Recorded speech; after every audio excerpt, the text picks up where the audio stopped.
نن په کابل کې د پاکستان پرضد اعتراضیه غونډه وشوه. په دې غونډه کې د مدني فعالانو سربېره لسګونو نورو کسانو هم ګډون کړی وو او د پاکستان پرضد شعارونه ورکړل.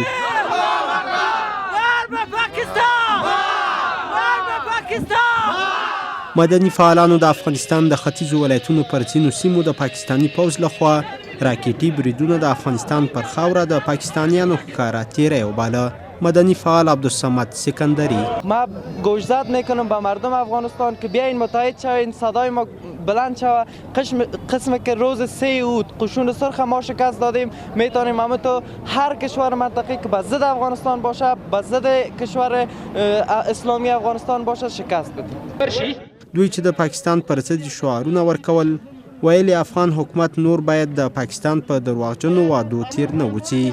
همداراز مدني فعالانو له افغان امنیتي ځواکونو نه د ملاتړ ترڅنګ ویل چې نړیواله ټولنه باید د پاکستان د سرغړونو په اړه چپ پاتې نشي او دغه هیواد باید په تور لیست کې شامل کړي. ابراهیم صافی، آزادي رادیو، کابل.